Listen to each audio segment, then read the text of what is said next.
A una entrevista importante, acompañados de Gary Rodríguez, gerente del Instituto Boliviano de Comercio Exterior.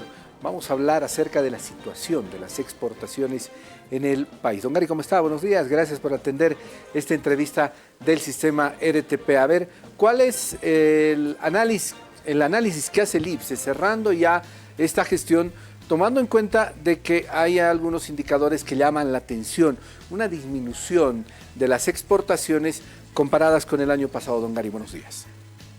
Muy buenos días, Irgen, y por su intermedio un gran saludo a la audiencia de este programa. Gracias por la entrevista.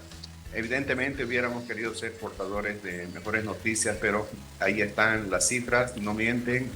Se trata de un informe oficial del Instituto Nacional de Estadística que da cuenta que las exportaciones entre enero y octubre del presente año, comparativamente a la gestión 2022 en igual lapso, han caído un 22% en valor, pero también un 17% en volumen. Eso ha significado una disminución de 2.545 millones de dólares en el año 2023 y una caída de 2.2 millones de toneladas. Todo ha disminuido por razones de índole externa, pero también en lo interno. Los hidrocarburos, los minerales, las exportaciones no tradicionales han disminuido. Esto ha devengado un déficit en el sector externo. Habida cuenta que las importaciones prácticamente han mantenido su nivel del año pasado, apenas cayeron 2% en valor, mientras que subieron 2% en volumen, y la consecuencia es este desbalance de 177 millones de dólares de déficit, reitero, hasta el mes de octubre.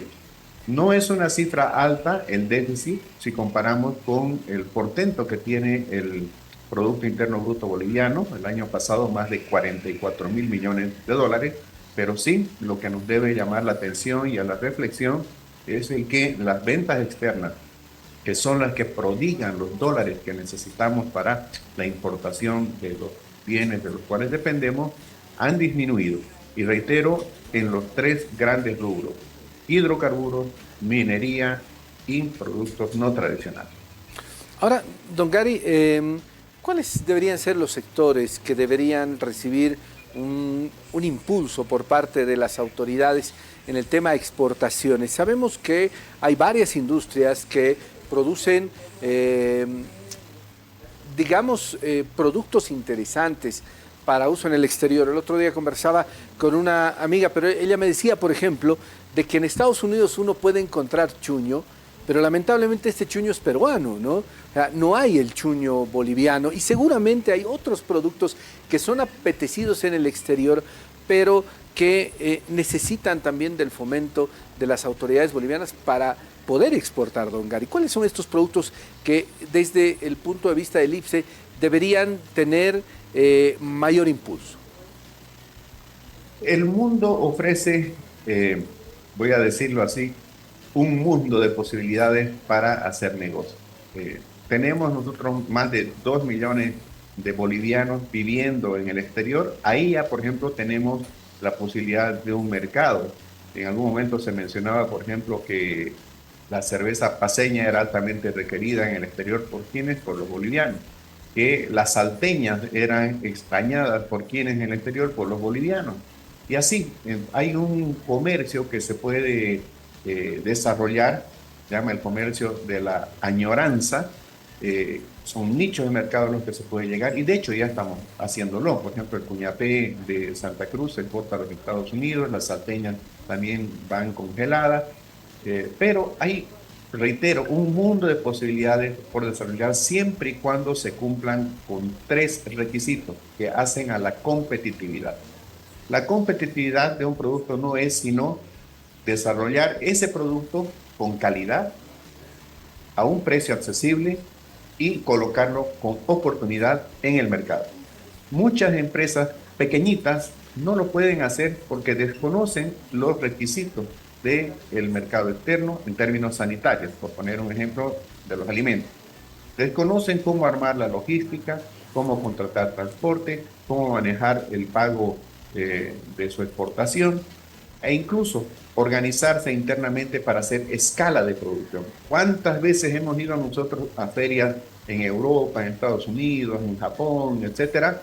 Y el primer pedido que nos han hecho para un producto, recuerdo concretamente palmitos en conserva en España, hace unos 20 años atrás ya, el primer pedido que hacían era de 3 contenedores que la empresa iba a tardar como 3 o 4 meses en hacerlo y ellos querían 3 contenedores como prueba para el primer embate. Entonces, hay mucho que se puede hacer. Lo primero que se tiene que hacer es ver el mercado, ver lo que el mercado está demandando y conectar eso con nuestra realidad. No es al revés, no es lo que yo produzco y voy a vender al mercado, aunque eso también se puede hacer, pero requiere mayor esfuerzo. Y para eso necesitamos inteligencia de mercado, gente que se esté dedicando solamente a ver el mundo, analizar y establecer posibilidades. Lo segundo que tenemos que hacer es conectar a las entidades de gobierno con los productores para capacitar. Y lo tercero es ya darles las condiciones, por ejemplo, financieras, asistencia técnica, asesoramiento para que puedan hacer sus primeras experiencias de exportación. Y eso tendría que darse en un trabajo público-privado. Le voy a contar cortito lo que hizo un empresario en Chile en los años 80. Yo era todavía estudiante de universidad y me quedé pasmado cuando me enteré de lo que este empresario, con esa viveza, con esa imaginación, hizo. Chile es un gran exportador de madera, pero de madera blanda, de pinos, araucaria, eucalipto, etcétera, que no tiene un gran precio. Y resulta que él recogía los saldos de esas maderas que se exportaban e hizo tablitas, digamos que de este tamañito, chiquitita, ¿ya? Una tablita, ¿ya? Más o menos, digamos, como una tarjetita. Le pegó un imán atrás y lo empaquetó en una bolsita bonita que decía Knock on Wood. ¿Se acuerda del dicho toco madera? Para que no me vaya mal, ¿no? Toco madera. Y eso lo vendió a Estados Unidos, un mercado donde habían habido demasiados supersticiosos. El tipo se hizo millonario vendiendo eso, porque ese aparatito se lo podía poner donde en los vehículos donde no hay madera, ¿no es cierto? Entonces el knock on wood funciona. Y con eso, como eso se pueden hacer muchísimas cosas. Por aquel entonces, reitero, Chile empezó a exportar cabello de personas, víboras, astas de los bueyes, arañas, cosas rarísimas. Bueno, pero nosotros tenemos cosas más cercanas a aquello. Quinoa, la quinoa, el superalimento, que de la cañagua, que del tarwi, que de la kiwicha, por hablar de sus productos, ¿no es cierto? Por no hablar del azaí allá o de otros que tenemos también exóticos por acá.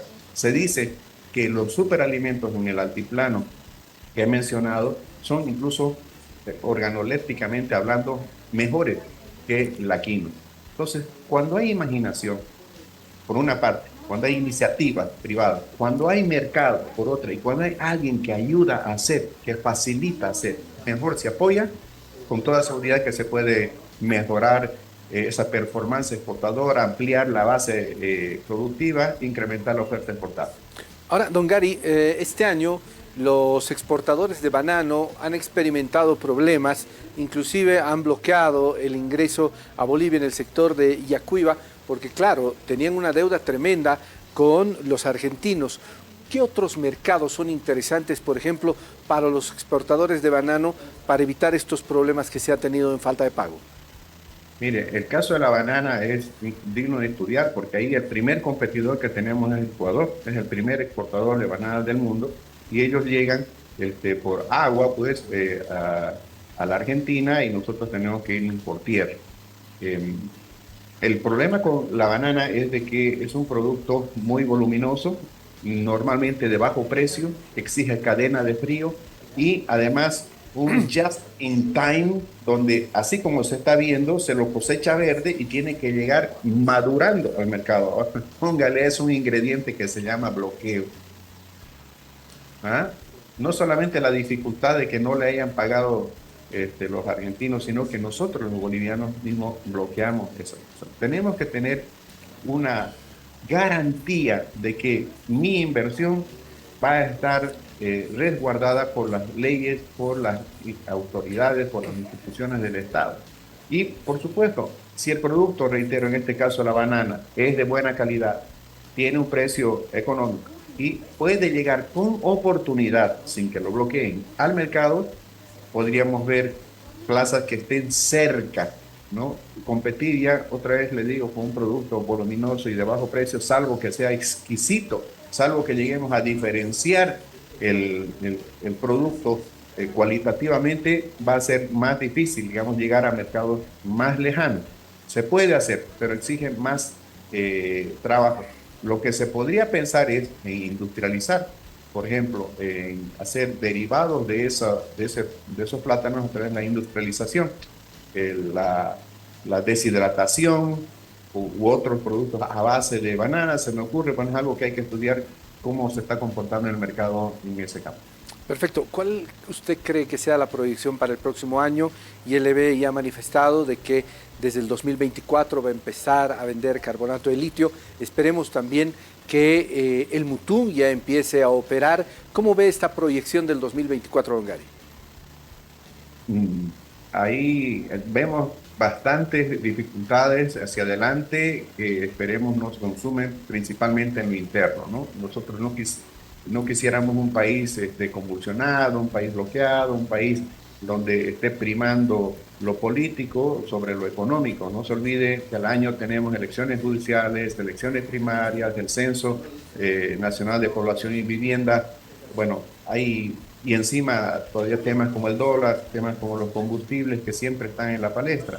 Nos gustaría un enfoque del sector público en lo económico más que en lo político y un trabajo sinérgico público-privado para atender las necesidades de los que invierten, de los que producen, que exportan, que sustituyen importaciones en el país, pero también las oportunidades que ofrece el mercado. Ahora, internacionalmente tenemos un panorama donde la inflación todavía está campeando, donde los gobiernos están combatiendo la inflación con políticas que les están llevando en muchos casos a desaceleración económica, otros a recesión económica. Tenemos un escenario de precios hacia la baja en general. Eh, bueno, este escenario a nosotros nos preocupa, pero nos debe, más que preocupar, nos debe ocupar. Sector público, sector privado trabajando juntos. Usted bien dice, carbonato de litio al año, ojalá que con éxito. En lo que respecta a Mutum, tenemos un problema ahí de la baja del precio internacional, el alto costo de la logística, del transporte. Dependemos, ¿no es cierto?, una vez más de la competitividad, del costo de producción, que tiene que ser bajo, y eso solamente se hace cuando se lo realiza con buena tecnología y con escala de producción. Una vez más, necesitamos trabajar sector público, sector privado, para que si en alguna parte estamos flaqueando, podamos fortalecer en otra parte. Hay cientos de productos que exportamos. Uno, lo voy a poner de ejemplo, el caso de la carne. En el año 2005 vendíamos apenas 1.000 toneladas de carne y derivados por $2 millones.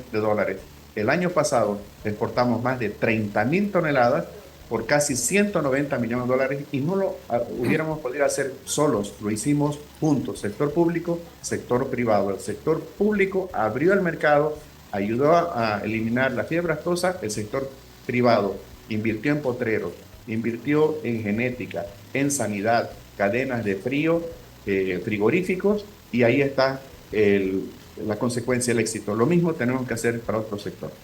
Don Gary, le agradezco mucho la gentileza de haber aceptado esta entrevista de RTP. Gracias, Irgen. Permítame mandar un buen deseo a las familias bolivianas. Felices fiestas de fin de año y un próspero 2024. Que Dios nos bendiga a todos. Bueno, igualmente ahí estaba Gary Rodríguez, gerente del Instituto Boliviano de Comercio Exterior, conversando con nosotros en esta mañana. Seguimos con más información.